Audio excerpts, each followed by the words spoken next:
राष्ट्रीय कृषि और ग्रामीण विकास बैंक हिमाचल प्रदेश में वित्तीय वर्ष 2025 और 26 में हिमाचल प्रदेश को 42,244 करोड़ का ऋण मुहैया करवाएगा। ऋण प्रवाह बीते वर्ष के मुकाबले 22.5% बढ़ाया गया है। नाबार्ड की मुख्य प्राथमिकता कृषि क्षेत्र को मजबूत करना है और सबसे ज्यादा 16,825 करोड़ के ऋण कृषि और कृषि से संबंधित विकास परियोजना के लिए दिए जाएंगे। मुख्य सचिव प्रबोध सक्सेना ने नाबार्ड का स्टेट फोकस पेपर जारी किया और उम्मीद जताई कि प्रदेश में नाबार्ड के सहयोग से विकास कार्यों में तेजी आएगी।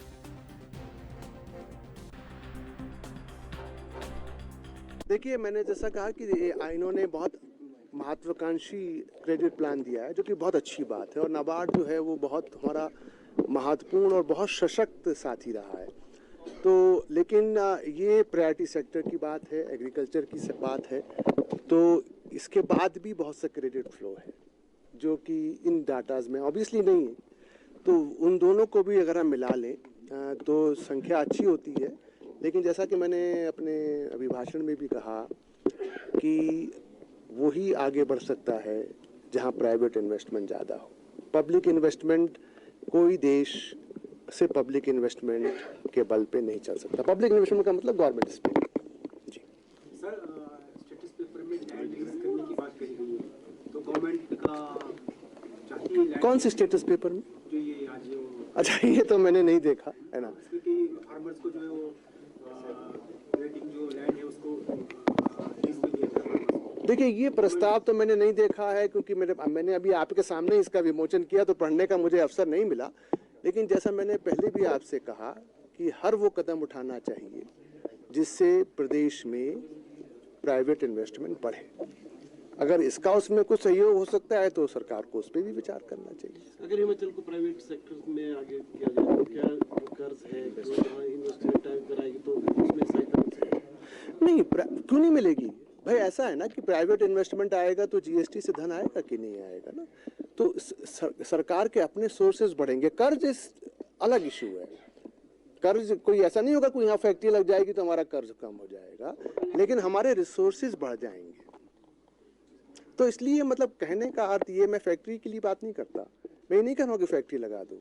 मैं ये कह रहा हूँ कि private investment can be in many manners. Data centre भी हो सकता है, होम स्टे भी हो सकता है, 7 स्टार होटल भी हो सकता है, हाइड्रो प्रोजेक्ट भी हो सकता है। फैक्ट्री हिमाचल में सब जगह तो फैक्ट्री लग नहीं सकती। अब जो आदमी अगर किन्नौर में जाके फैक्ट्री लगाएगा तो उसको तो उसकी लॉजिस्टिक कॉस्ट ही बहुत हो जाएगी। तो इसलिए कई मॉडल्स हैं, लेकिन आवश्यकता ये है कि हमको अब एक सबको, हर वर्ग को इस दिशा में काम करना चाहिए कि किस प्रकार से हम ग्रोथ इंजन्स प्रदेश में उत्पन्न करें, चाहे वो टूरिज्म के हों, चाहे वो मैन्युफैक्चरिंग के हों, चाहे वो एग्रीकल्चर के हों, चाहे वो सर्विसेज के हों। स्टेट क्रेडिट सेंटर में आपका हार्दिक स्वागत। नाबार्ड जो है हर साल अपने स्टेट में फाइनेंशियल और नॉन फाइनेंशियल इंटरवेंशंस करता है। अगर हम फाइनेंशियल इंटरवेंशंस की बात करें तो पिछले साल हमने लगभग 4,000 करोड़ की फाइनेंशियल इंटरवेंशन किए हैं। इसमें मुख्यतः हमारा होता है रिफाइनेंस, जो कि पिछले साल हमने state cooperative bank, regional banks के लिए हमने कंसेशनल रिफाइनेंस जो है 4.5% का लगभग 2200 करोड़ का फंडिंग की है। इसके अलावा ये शॉर्ट टर्म में, इसके अलावा लॉन्ग टर्म फंडिंग जो कैपिटल फॉर्मेशन में हम यूज करते हैं वो भी कंसेशनल फंडिंग है नाबार्ड से 5.25% पे। वो हमने 650 करोड़ का फंडिंग किया है स्टेट कोऑपरेटिव बैंक्स और रीजनल बैंक्स को।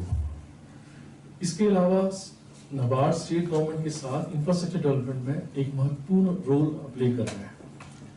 अगर हम लास्ट 3 साल का हमारा सैंक्शंस देखें स्टेट गवर्नमेंट को इंफ्रास्ट्रक्चर डेवलपमेंट करने के लिए, जैसे कि रोड्स हो गया है, इरिगेशन हो गया, ड्रिंकिंग वाटर हो गया, तो लगभग 900 करोड़ हर साल हम सैंक्शन करते हैं इंफ्रास्ट्रक्चर डेवलपमेंट के लिए। इस साल भी हमारा 903 करोड़ का सैंक्शन हुआ है और इस साल हमने अपनी एक्टिविटीज को डाइवर्सिफाई किया। पहला हमने एक प्रोजेक्ट सैंक्शन किया है, जैसे कि न्यू गवर्नमेंट का मैंडेट है कि ग्रीन हिमाचल प्रदेश, तो उसमें हमने 110 करोड़ का ई चार्जिंग इंफ्रास्ट्रक्चर एचआरटीसी को सैंक्शन किया है, जो कि 58 लोकेशंस में ई चार्जिंग इंफ्रास्ट्रक्चर क्रिएट होगा। इसके अलावा एक 200 करोड़ का हमने ढलवार मिल्क प्लांट, जो कि 1.5 लाख लीटर कैपेसिटी का प्लांट है, जो स्टेट गवर्नमेंट का एम्बिशियस हिमगंगा प्रोजेक्ट का एक पार्ट है, उसका एक आज सैंक्शन किया और जिसका अनावरण आज फाउंडेशन स्टोन आज किया जा रहा है मुख्यमंत्री जी के कर कमलों के साथ। ये 2 एक्टिविटीज हमने ऐड की इस बार स्टेट गवर्नमेंट इंफ्रास्ट्रक्चर डेवलपमेंट के लिए। तीसरा, कॉपरेटिव्स का एक बहुत बड़ा रोल आने वाला है अपने अगले 3-4 साल में, और इसके लिए भारत सरकार बहुत ही ज्यादा प्रतिबद्ध है और एक मिशन मोड में काम कर रही है। इस सिलसिले में अगर आप देखें कि हर एक कोऑपरेटिव बैंक के साथ कोऑपरेटिव सोसाइटीज जुड़ी हुई हैं। अगर हम कोऑपरेटिव सोसाइटीज का बात करें तो कोऑपरेटिव सोसाइटीज हिमाचल में अपने ऊपर वाले टायर जैसे डीसीसीबी या स्टेट कोऑपरेटिव बैंक के साथ लिंक नहीं है। लिंक का मतलब कि पूरा फंडिंग जो स्टेट कोऑपरेटिव बैंक करता है वो पैक्स तक नहीं पहुंचती है, या फिर डीसीसीबी करता है वो पैक्स तक नहीं पहुंचती है। तो भारत सरकार ने इन पैक्स का, इन सोसाइटीज का कंप्यूटराइजेशन का प्रोग्राम लॉन्च किया हुआ है।